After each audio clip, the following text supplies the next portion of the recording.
There are many popular misconceptions about the way the mind works and about human psychology. So today we're going to talk about popular misconceptions about psychology, what the science really says, why people believe these things, and if despite being a misconception, they actually contain a significant grain of truth, we'll talk about that too.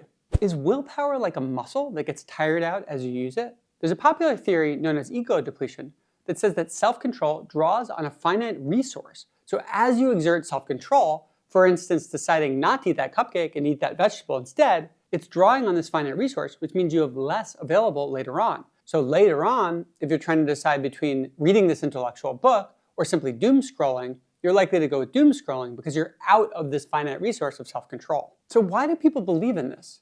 Well, there's a really clear answer. It's because there are literally hundreds of studies about it, and they either show it's real or they treat it as though it's a real effect and then they go study properties of it. But there is a big problem with this. It's that the research seems to be bullshit. When people go and try to redo some of the major studies from scratch, carefully checking their work, they find that they don't get the same effect. In other words, a bunch of the classic findings seem to be false positives. Now think for a moment about how crazy that is.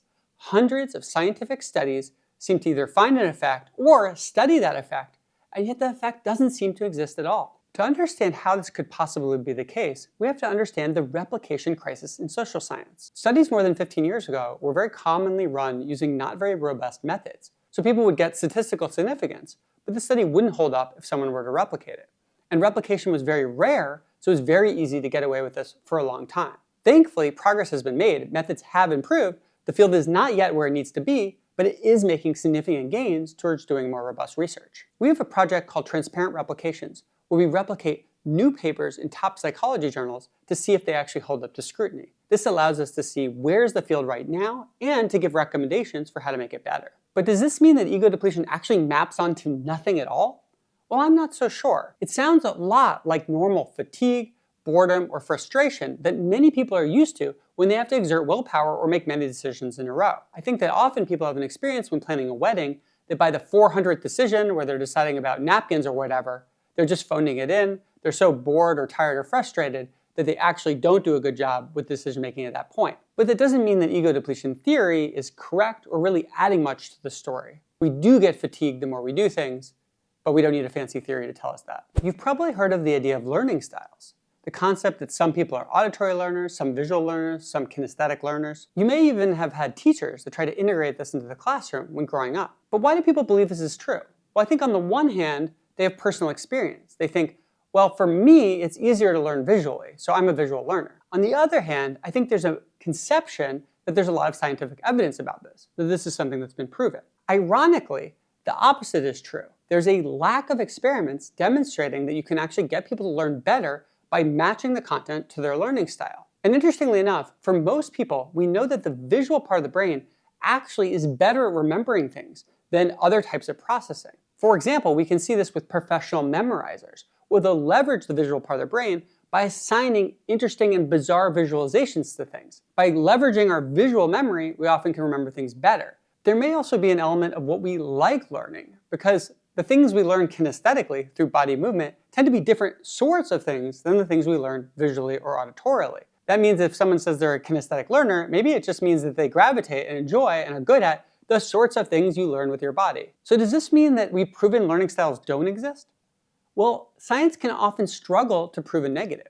For example, let's suppose you designed an experiment where you developed 3 versions of all your curricula, you measured students' learning styles, you then had one group that got matched to the learning style content appropriate for them, and you had another group that got randomized content that didn't match their learning style, and you compared the 2 groups and you showed no effect. Well, someone could just say, your assessment for learning styles wasn't accurate enough, or you didn't do a good enough job with the curriculum design, or your auditory learning content wasn't as good as your visual learning content, and that created a weird confound in the result. So while it could be the case that people of different learning styles learn faster with different curricula that are suited for them, it seems likely that if there are such differences, they're quite small on average, because if they were large, studies very likely would have found them by now, and the fact that they haven't means they probably either don't exist or are just small differences. It takes 21 days to build a habit, right? Well, first let's clarify what a habit is. A habit, when speaking technically, is a behavior that's become subconscious. So there's a trigger, you do the behavior without even thinking about it. Often this is confused with a routine, which is something you do regularly, for example, at a particular time or a particular place, but there's a conscious element. You're choosing to do it, like you read the newspaper every Sunday morning. So now that we can distinguish between habits and routines, let's go back to that claim. It takes 21 days to form a habit. Where does that actually come from? Well, it's hard to know absolutely for sure where it came from. The most likely provenance is a plastic surgeon named Maxwell Maltz, and he was writing about how long it would take his patients to get used to their surgical changes. Well, he suggested that it was about 21 days. Now, I want to point out, 1, this wasn't about habits. Already that's a huge problem. 2, this wasn't even a study. It was just his anecdotal observations. But somehow it seems that this idea stuck, and it stuck with habits in particular, as though all types of getting used to things or changing would take the same amount of time. So that's a ridiculous origin story, and obviously this doesn't provide good evidence that it takes 21 days to change. On the other hand, 21 days is a pretty reasonable estimate. I think it doesn't seem crazy. If you said habits occur after 1 day, most people wouldn't believe that, and if you said it takes 300 days, I think most people would think that takes too long. So I think part of why this sticks is probably that it's a pretty plausible estimate, so we don't immediately get skeptical. So how long does it actually take to form new habits? Well, research that looks into this finds that it's pretty variable. Sometimes it's 30 days, sometimes it's 100 days. It really can vary. But what does it vary based on? And I think it's much more useful thinking in terms of number of repetitions rather than number of days. So for example, let's suppose you wanted to form a habit that every time you walk into your kitchen, you drink a glass of water. Well, you might actually go into your kitchen quite a few times a day. Suppose that it's 7 times a day on average. Well, that means you have 7 repetitions every single day to practice that habit. And if for the first, let's say, 3 days, you never miss it a single time, you now have 21 practice sessions. You might actually be able to form the habit after just 3 days because you have enough practice sessions. On the other hand, if you often miss the trigger, let's say only half the time during those first 3 days when you go in the kitchen, you drink a glass of water, you're not going to reinforce the habit as effectively, and it might be flimsier. It might take more days to get put in place. So how long does it actually take to form a new habit? Well, it's going to depend on how many practice sessions you get in, how reliably you do the habit when you see the trigger, also how consistent the trigger is. If you're in someone else's kitchen sometimes, it might be harder to form that habit because you don't have a consistent stimulus. And if there's a reward, it can make the habit go faster. So if you really enjoy drinking water, then maybe the habit will go faster than if you don't like the taste of water and you find it repugnant.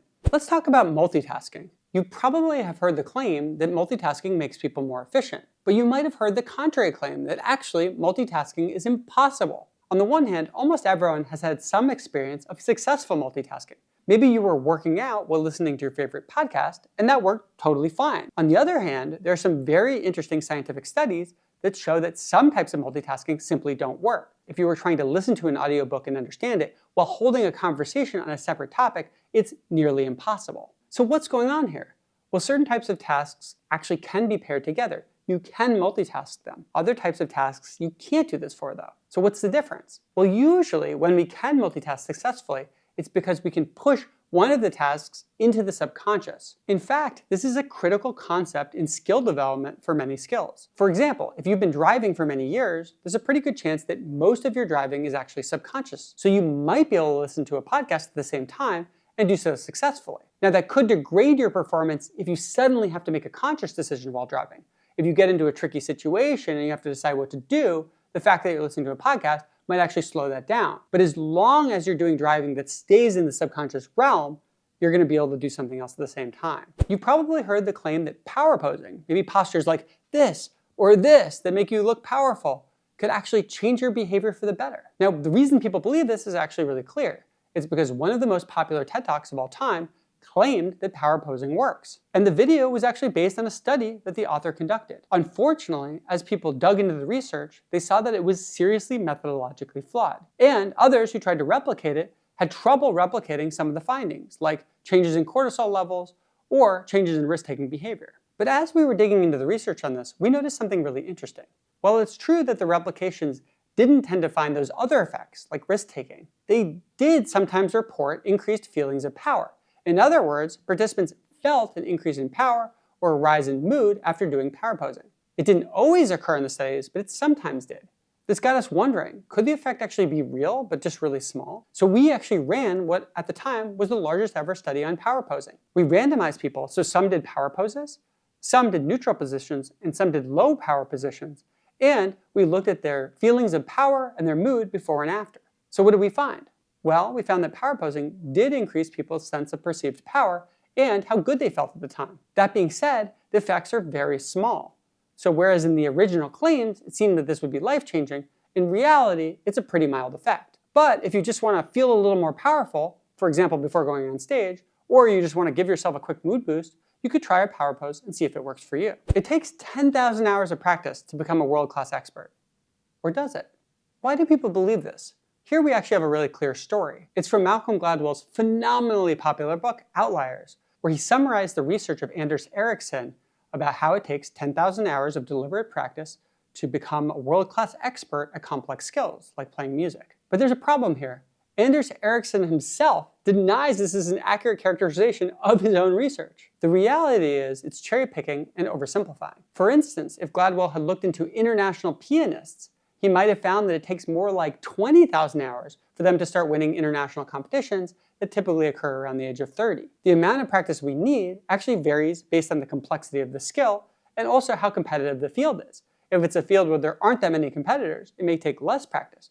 If it's a less complex skill, it also will take less practice. What we know is that with all skills, there's diminishing marginal return. When you're first learning a new skill, you get better very, very quickly, and then it starts to taper off. When you're at 10,000 hours, for almost every skill, you're going to be very deep in the marginal benefit. So every additional hour is going to cause very little improvement. We also know that aptitude matters. While just about anyone can get better at just about any skill by practicing, some people are going to improve a lot faster. For example, if you don't learn perfect pitch by a young enough age, you'll probably never learn it. And that will be a disadvantage for certain types of musical tasks compared to people who do have it. Or if you're born with, let's say, dyslexia, that's going to make it harder to learn certain types of tasks.